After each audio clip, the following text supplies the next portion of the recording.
Welcome back, ladies and gentlemen. In the last episode, I fricked everything up. Who would have figured that the one time I should have trusted Sophia is the one time I'm like, you're gonna undo everything good that I've tried to do, which she would have done. In my defense,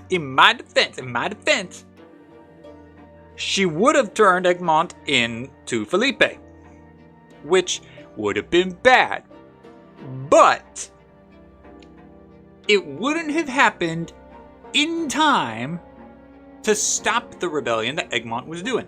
And now I've done fricked it up because I didn't trust Sophia and bring her along. And I didn't realize how bad it was until that moment. Oh, and it hurts. But this is where we are now. So, here we go. The illegitimate girl. Your home is quiet tonight. Father is away. Arbiting. Let me make sure I'm all set up right. Okay. Father is away arbitrating disputes in the Magran valleys or villages. Stefan is visiting one of his high-placed patrons. After a dinner in silence, everyone retreats to their chambers.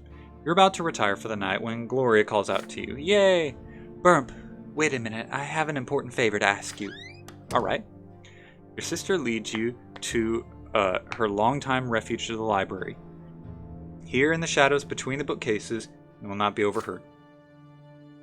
Brother, I wish to speak to you before Stefan returns. His scheming is becoming unbearable. It's beyond Sir Robert's power to stop him, let alone Mother and Nathan. You're my only hope. You shrug. All families argue from time to time, but every quarrel has to end sooner or later. Yes, it will end when Stefan finally gets rid of me. And as far as he's concerned, I'm just a stumbling block and a stain on his father's good name.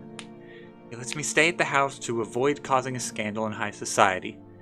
But as soon as the Brantes get his precious nobility of the sword, I'll be out on the street in the blink of an eye. But you don't want me to get kicked out of the family, do you? Please help me. I need to convince Sir Robert to adopt me and make me legitimate. After that, it won't be easy for Stefan to dispose of me. And then I won't bear the stigma of being illegitimate anymore. Like I said, I center myself, not the game. I know Sir Robert would agree, if only by virtue of the love he has for our mother. But Stefan is standing in his way. Tell me, will you help me? Yes, of course. There's no question. I'm going to help Gloria. I don't care what it looks like. I don't care what it does to our honor. That's not even up for debate. We're helping Gloria. You give Gloria a firm embrace. That's so sweet. Ever since you were children, she has always been by your side. The two of you may have different fathers, but she is your sister, and she must remain a member of this family. It is your duty to come to her aid. You will make sure that Gloria becomes a Brante. Yay! Gloria lets out a sigh of relief and hugs you back. Makes me so happy to know you're on my side. You wait for Stefan to come home. Your brother returns from his visit, mirthful and of high spirits. It's a perfect moment to have a talk. Is it ever a perfect moment to have a conversation with this jackwagon? Well, it was splendidly, brother. Magistrate Elderman himself will support us. I'm on a friendly footing with his son now. It won't be long before we become nobles of the sword. Hang on a second. You're awake. I came late and a drunken fool. What are you doing still up? You raised the matter of your sister. The feud between Stefan and Gloria must end. Your brother seems to be unaware of how much damage it is inflicting on the family. But you know how to remedy it. The reason for everything is Gloria's lowly station. She should bear the Brante name. Your brother assumes a board... Like I'm saying, these are probably simple words I should know, and I'm able to nail the complex ones. Don't waste your time, brother. I know what Gloria is after. You mentioned damage to the family. Can you even fathom what this would mean to the Brante name? By allowing an illegitimate child into this family, our father would cover us all with indelible shame. Several generations of Brantes to come would not even dream of becoming nobles of the sword. By By the twin gods, I will not let it happen. I have had a little too much tonight. And I'm not sure that the white stuff was powdered sugar. You attempt to point out to Stefan that Gloria's desperate situation is leading her to more and more audacious escapades. If your sister becomes a member of this family, she'll stop. Believe me, babe. I will...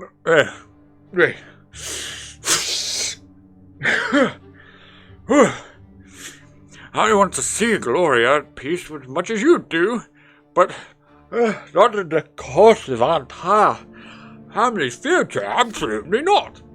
I have a different idea for Gloria, and I'm sure that the solution will satisfy everyone involved. I can't stay awake. Good night. You let your sister know of Stefan's vehement denial. Gloria's so vexed that she's shaking. So he wouldn't even hear us out. Is that it? He's willing to do anything just to drive me out, isn't he? Burp, we need to think of something. Alright, well, get off. Yeah, Gloria will continue her battle for the right to stay with the family, and you have promised to help her. Of course I have.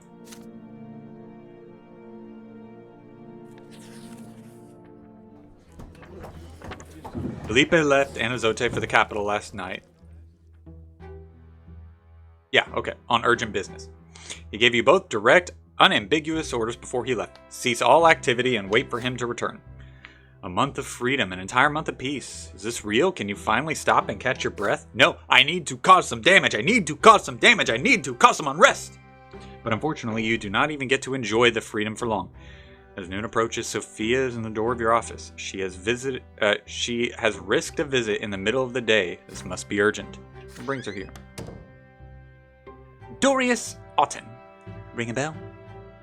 You know, the High Commander of Magra, an Archnean, my former master, rapist, murderer, and all-around piece of crap.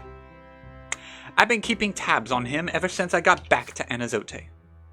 And here's what is interesting, Brante. Call me Brant. Brant. Don't know how you forget this. Very easy to remember. Turns out Felipe of Ferro isn't the only guy trying to take advantage of the chaos and make a grab for power. There's a noble revolt brewing. Way up in the upper echelons, Melandia's followers are itching to rebel against the Overseer Tempest.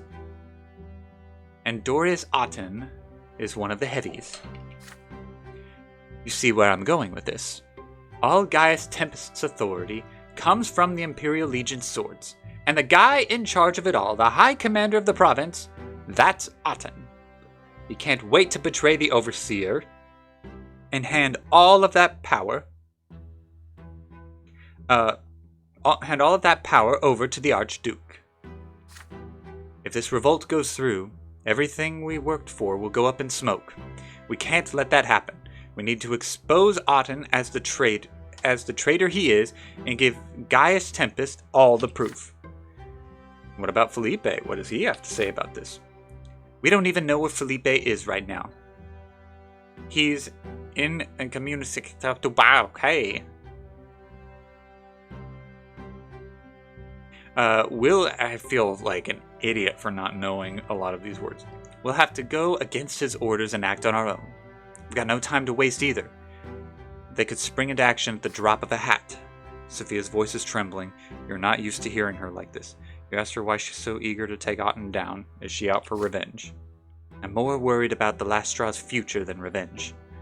But I'm gonna level with you. If I had my way, I'd love nothing more than to strangle Otten with my bare hands. Seizing the the Overseer on him is the next best thing.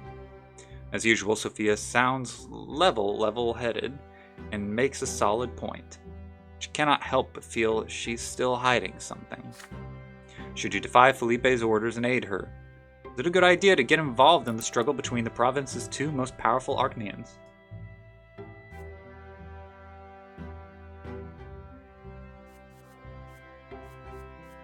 I can't just agree.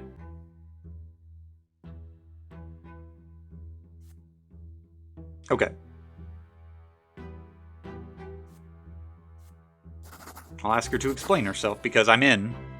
But, of course you will help Sophia with this, but she is doing herself a disservice by keeping her friends in the dark.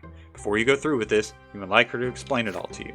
Sophia's eyes narrow as she studies you, pondering your words. You remain quiet, giving her time and trying to breathe as quietly as you can. Over a minute passes before Sophia speaks again. Okay, Bump. Was that so hard? Was that so hard? Really? It did 5 letters.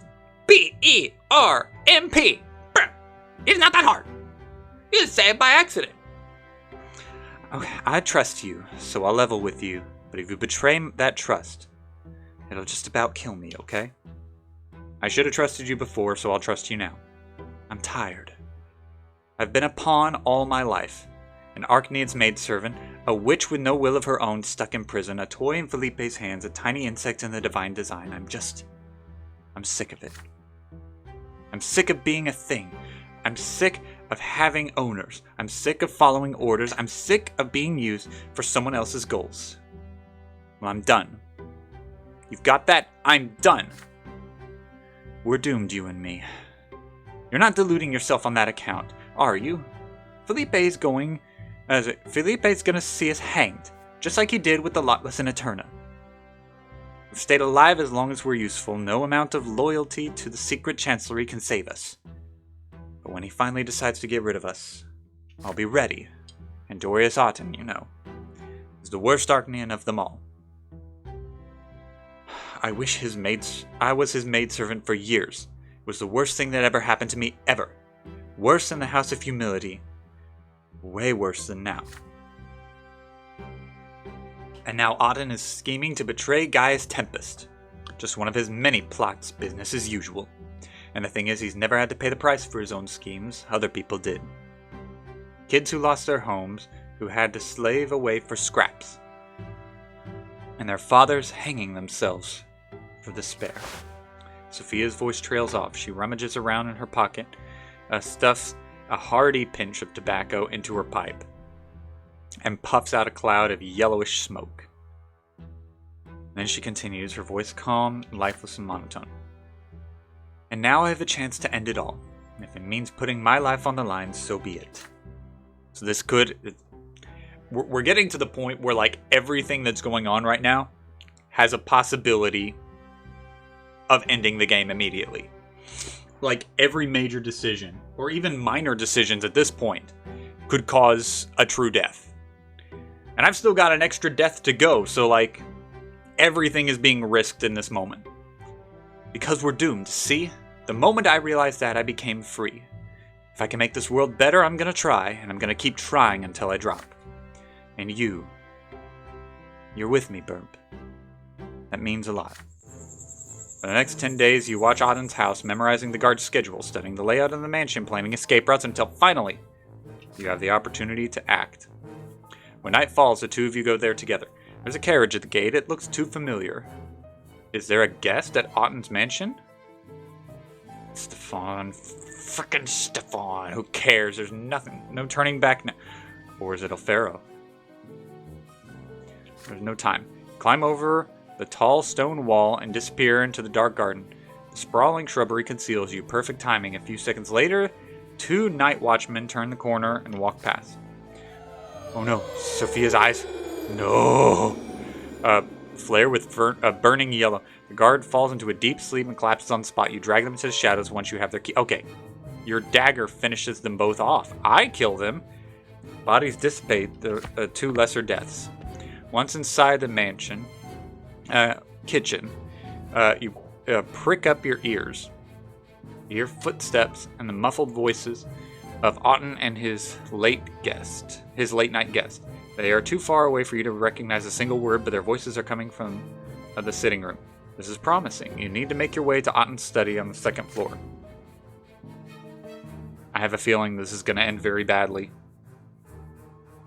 You sneak to the stairs, you shroud in total darkness. The voices are clearer now. I don't remember what his voice was. You're trying too hard to please both the Overseer and the Archduke, Magistrate. Yeah, I thought it was. You ought to stop that before you lose your seat to someone else. Unless you side with the right people, that is. Sir Otton, I wholeheartedly share the Archduke's anger. But a revolt? The city will suffer immensely. So you're a coward then, human? You've wasted enough time on this. You sneak up to the upper floor and conceal yourself in Otton's study. So it's all true. Otton's in this thing to his eyeballs. We're almost out of time, Burm. Look for papers, anything that with Melandia's seal on it. We are going to pull the screws to this print. The two of you hurriedly rummage around the bookshelves, drawers, and cabinets. Any note or letter that seems even remotely useful, you stuff in a bag. Floorboards creak. Footsteps grow louder, closer. The window!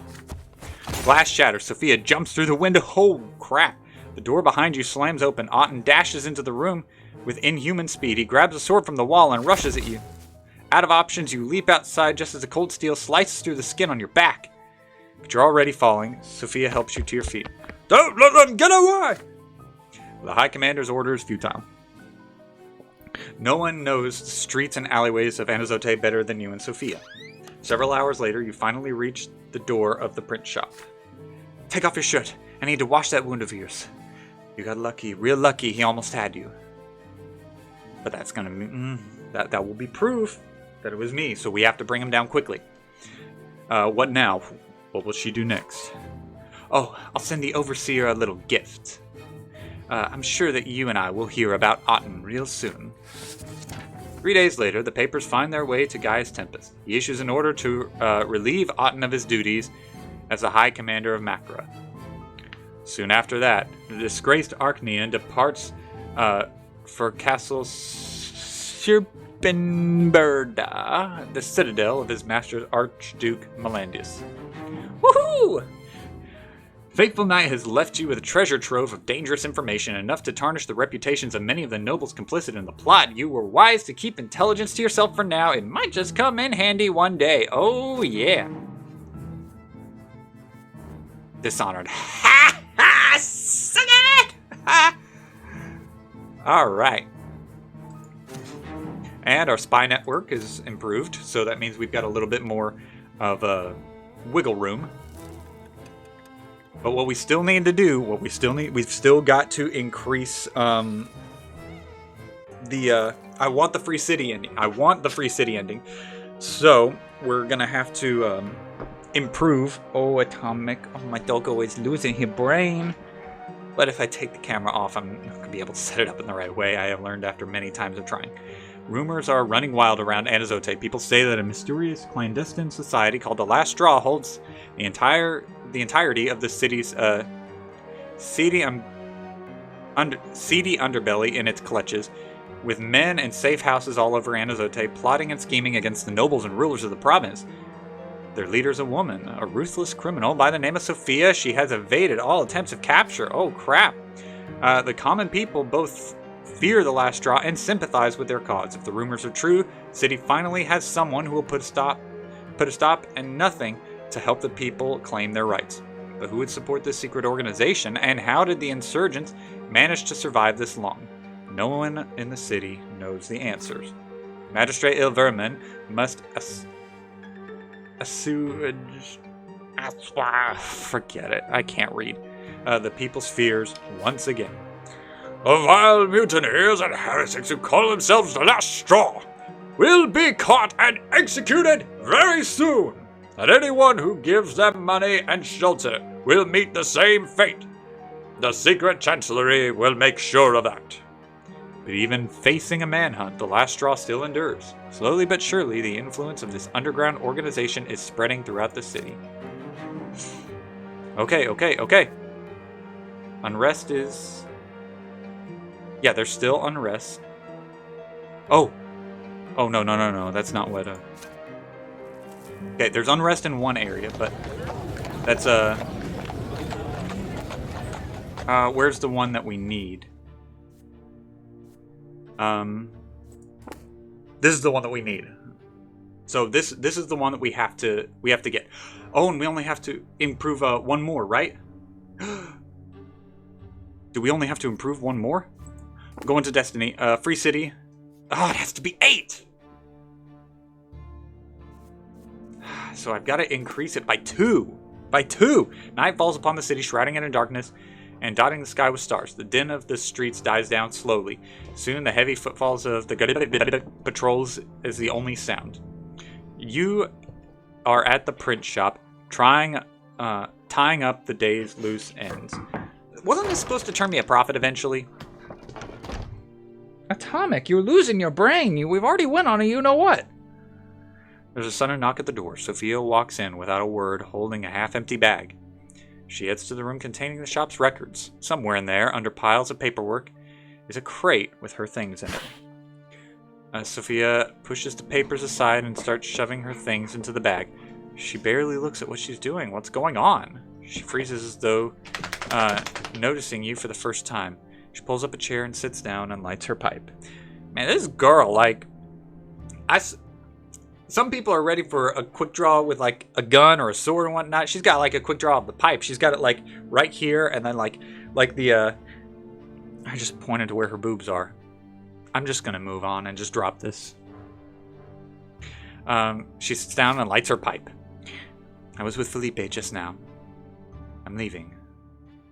For a long time. Could be a whole year. Got a recruit ticked off people for the last straw from all over Magra. He thinks we've already found everyone here in Anazote. Is she going alone? Sophia nods, exhaling smoke. Yep.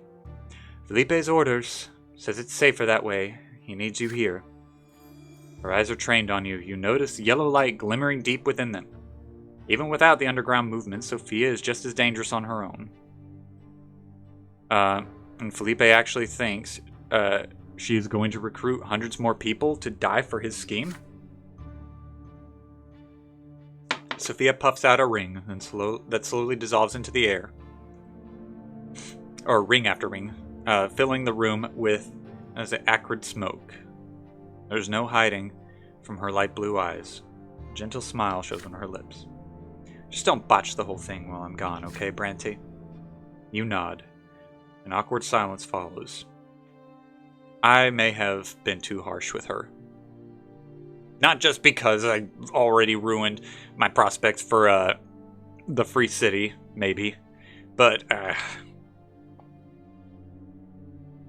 I know she's been a pawn her whole life. I've just been too strict on her.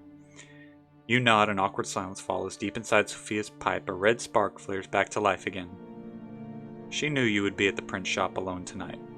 Did she really come here just to tell you this?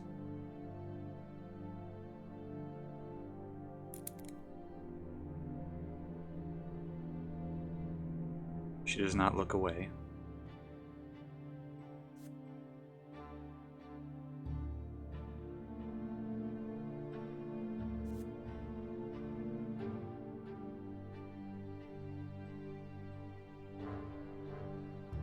Alright.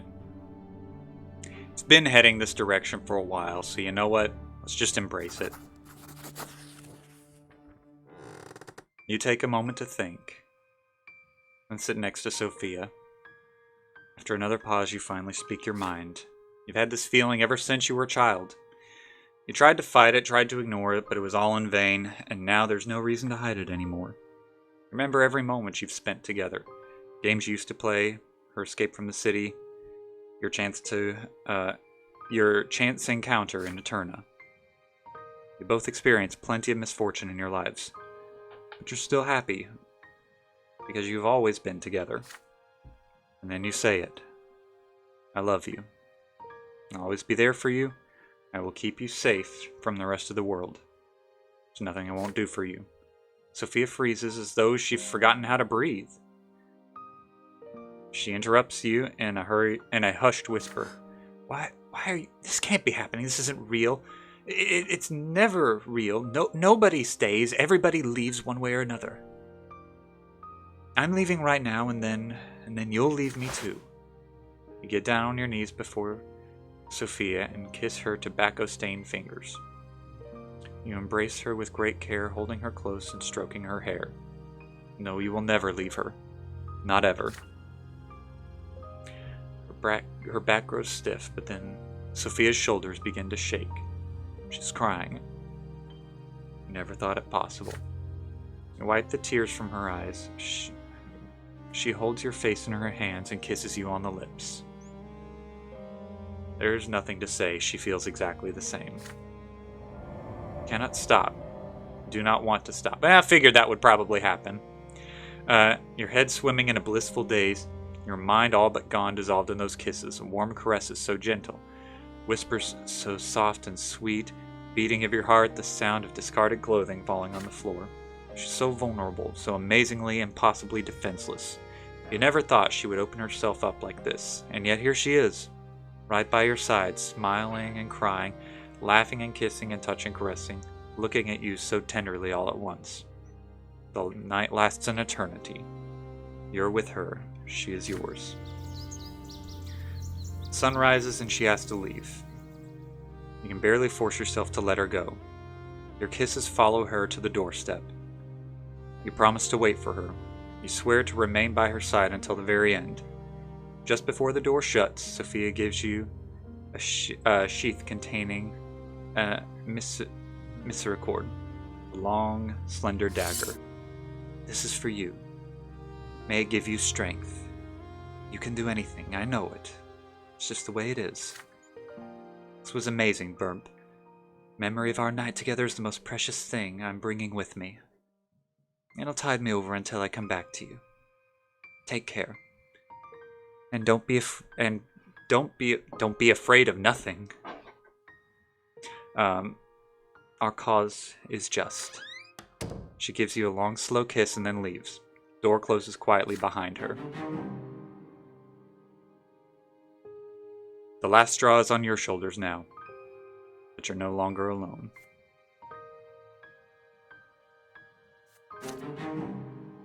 That took willpower. Interesting. Okay.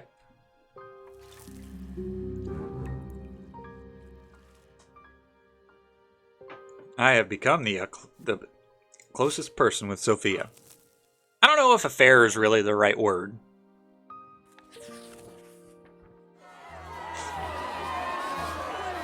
The Legion in the city. What would be awesome is if a little bit of unrest was built up. Like if 1 point of unrest happens outside of my control, and then I can just bump it just the slightest bit over. Oh shoot! I didn't read. The unrest in Magra is growing by the day. Please. More and more commoners flock to the streets and squares, trying to make their voices heard by the nobility. The crowds have become too large for the to disperse. They can no longer be ignored. For the first time in years, the ruling estate seems to have seen the people for the terrifying power they represent, and they have decided to fight fire with fire. In spite of all the resistance offered by Prefect Elborn and the Lesser Quorum, Magistrate and the aristocracy finally get their way. Overseer Tempest deploys troops to the city. Daggum, the streets and squares are packed on this ill-fated day. Hidden in the crowd, you watch 2 battalions of the Imperial Legion march triumphantly down the streets of Anazote. The banners of Magra and the Tempest dynasty soar proudly above the soldiers' heads. Gaius Tempest leads the battalions himself atop the white Monian stallion. To his right, you see the captain of the battalion. It's Tommas. This was gonna come eventually. This sucks. When the procession reaches the Golden Square, it stops so the overseer can address the people. Battalions! Defensive formation! The Legion soldiers spring into action, slamming their weapons against their shields as they move. Their ranks shift in the eerie harmony down to the last man, like an enormous, uncanny machine, and they all stop at once in an instant. The square grows silent. The overseer's booming voice echoes for all to hear. People of Anazote, I have heard your cry for help, and I've come to the city accompanied by my loyal soldiers. The Imperial Legion will bring order to Anazote and put an end to the riots and the crime. These soldiers will protect you from the schemes of the rebellious nobles, insidious insurgencies, and anyone else who seeks to spark unrest. I am Gaius Tempest, overseer of Magra and Anazote. By the Emperor's decree, I rule this land. Those who question my rule will be in the Emperor's rule as well, and they will be executed as rebels and insurrectionists. You hear whispers throughout the square. The Legion's arrival is a harbinger of change. But how drastic will this change be? Even at home, the Legion is the only topic of conversation at dinner. And the Dynasty Tempest have finally decided to act. The low-born scum have grown far too insolent as of late. They ought to be reminded of their place with an iron fist. Intimidating people won't do anyone any good, Stefan. They have valid reasons to take to the streets. But instead of hearing them out, Overseer is hiding behind his soldiers. It's like really gross. I think Gloria's right. Everyone's really scared. All my friends want the Legion to leave the city too. Plus, I got like 600 gold worth of dope in like the back room I hadn't been able to sell, and like I'm getting really wasted every night trying to smoke it all. Those friends of yours know nothing, Nathan. Their lot is to work and to suffer, not to wag their tongues. It's a weird phrase. Wag their tongue. I'm sorry, I'm a child. We're sorry, Sir Stefan. We forgot that only blue bloods can rule. Too bad that the inbreeding hasn't made them any smarter. They're all just whatever. Enough bickering, you two. You clearly don't understand what's going on here. The purpose of the Overseer's moves is, first and foremost, to thwart the plot against him set in motion by Archduke Melanius' loyal clique of nobles. The commoners are a secondary matter. By the way, Burp, I've heard the battalion is being led by an old schoolmate of yours. He hasn't told you anything about what Gaius Tempest is up to, is he? You've not seen Tommas in a long time. He hasn't told you anything. That's too bad. Well, I suppose time will tell. Whatever the reason. Whoa!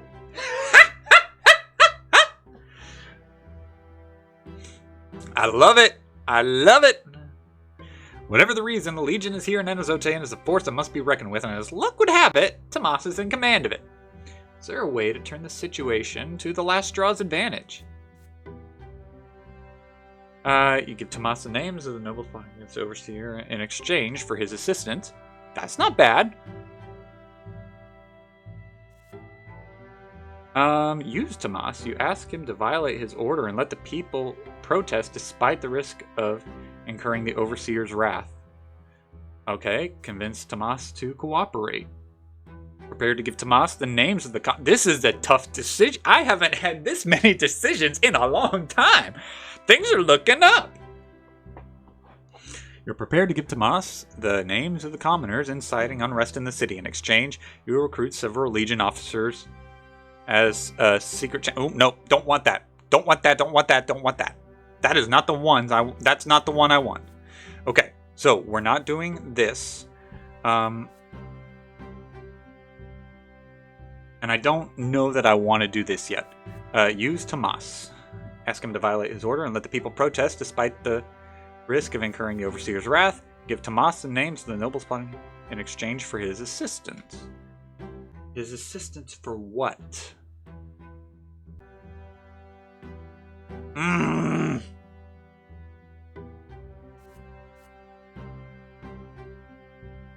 I think this is going to be the best one, because we need to make up 2 points of unrest. I'm at 6 right now, and I need to get to 8, so I'm going to use Tommas. I mean, here's the thing, 2 of those options were good options, I think. And one of the options was an okay option. The only one that I did not like was the option to recruit some of the Legion for the Secret Chancellery. That's the only one I don't really like. You and Tommas have known each other since you were boys. You used to play in the very streets, pretending to be heroes of old, fighting the great battles of the past. Now Tommas commands the legion of soldiers sent to Anazote to quash unrest, while you command the last straw, having spent several years preparing the city for a full-scale revolt. There it is. The ruins of Charmalandius. Palace. The remains of your childhood fort still stand among the crumbling stonework. Tommas arrives alone, without any soldiers to guard him. He wears a suit of armor, and the vibrant cloak of the commanding officer is sorted aside. His shoulders have grown even broader, and he treads firmly. You spot a few elderly gray threads in his hair. Wow. He's changed quite a bit, and he's probably been under a lot of stress. But he still recognizes you with the same bright smile, just as in the good old days. Babe, I am ever glad to see you. After a warm embrace, you congratulate your old friend on his promotion. Good job, dude. Oh, it's nothing. But that was a good idea, meeting here like this. And look, there's our old fort. Can you believe it's still here after all these years? It feels like a dream. I did it again. I spoke in more than one tone. It feels like a dream whenever I'm back in Anazote. So much has happened. I become a nobleman, joined the Legion, got promoted to be captain, but everything here is still just as it was. Even those old wooden planks were lugged all the way up here are still standing. You interrupt Tommas's reminiscence. There's no time for nostalgia. You have something important to discuss. Tommas's face grows serious. I'm listening, but I'll help if I can. It's not about you, you explain. You want Tommas to hear you out as a battalion not as a battalion captain, but as your old friend who grew up right here on the streets of Anazote. Power struggle between Gaius Tempest and Melandius has starved Magra and shattered the lives of many of your friends. The people are at the end of their rope. They cannot live like this any longer. They will never stop protesting because their only hope is to get the overseer to listen to them. The protests are not a handful of insurgents, you tell Tommas. No, they are all people he has known his entire life, and they're only protesting because they have no other choice. If the Legion soldiers try to stop them, there will be blood. Tommas will have to slaughter his own people. You don't want this for him. This is a really good way to handle this, and especially for Tommas. You don't want this for him. You don't want this for the people of Anazote. This can't be, Brante. What do you mean? The overseer isn't listening?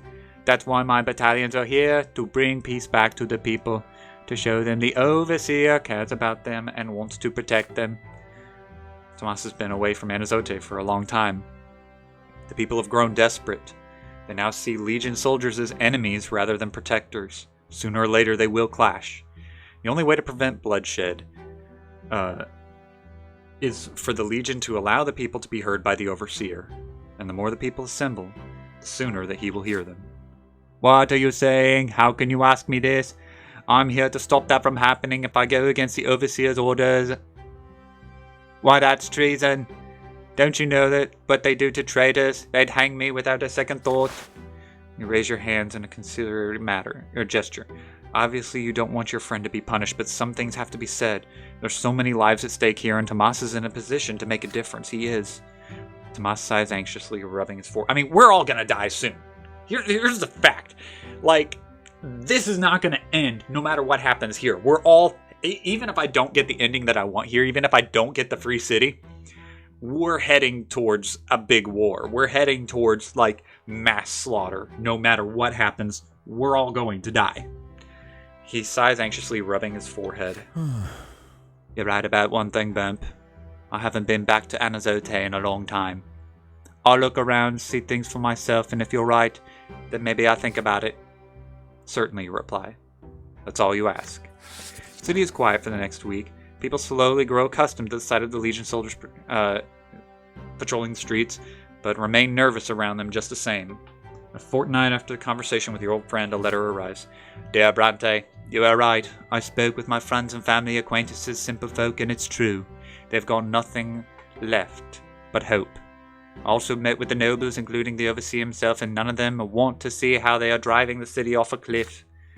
I'm a warrior, not a butcher. I will not allow the Legion to silence the people with steel, no matter what.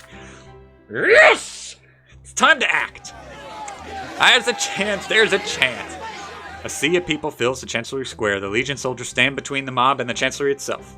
Tommas's vibrant cloak flashes here and there behind their backs. They stand with their shields together, but their spears are pointed upward rather than at the protesters. They do not take a single step towards the crowd. You personally instructed your comrades to make sure the gathering remains peaceful, but you are still terrified to see so many people amassed in one place. You cannot see Alida, or Fuad, or Oliver. But you hear one voice after another being shouted from various parts of the mob. More and more voices join in the chant.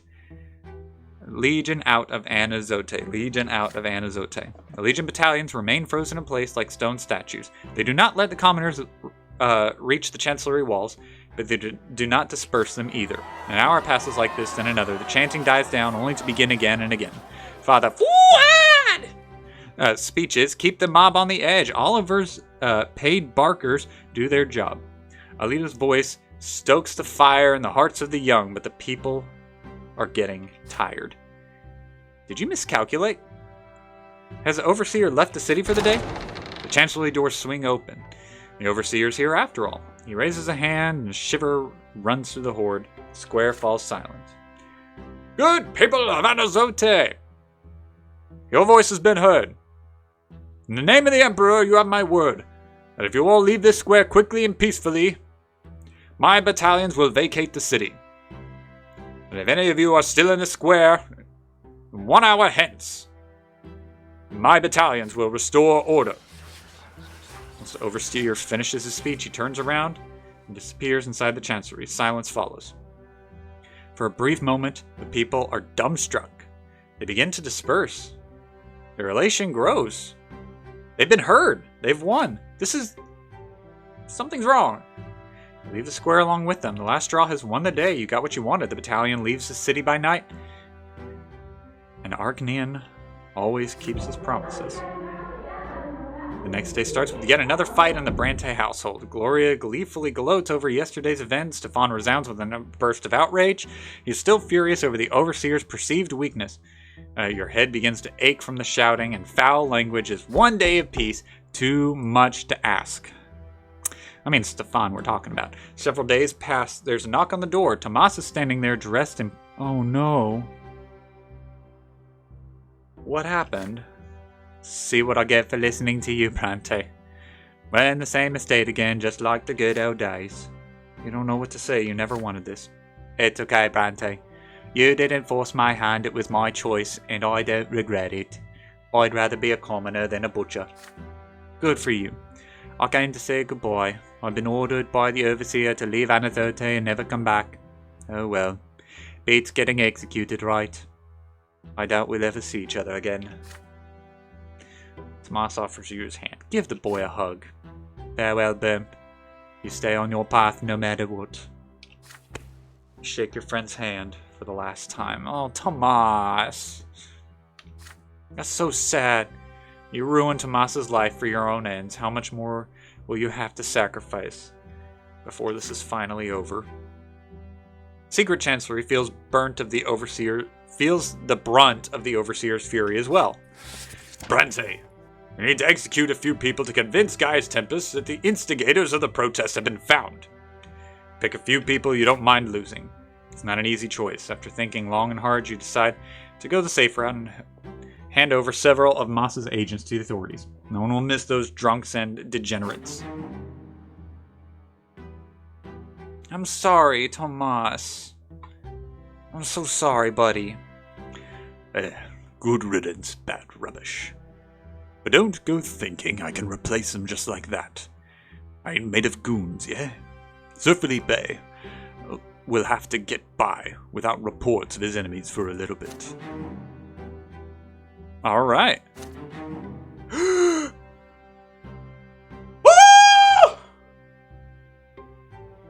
But my spy network is down. Okay, the unrest is good, but my spy network is down. I don't give a crap about my family's reputation. Tommas has violated the order of the Overseer. He has been demoted and went into exile, which is sad, but I mean, good for him. I'm proud of him. It's a man I'm honored to say that I worked alongside. Sound of thunder. This event is a consequence of your previous actions. Atomic, you can wait.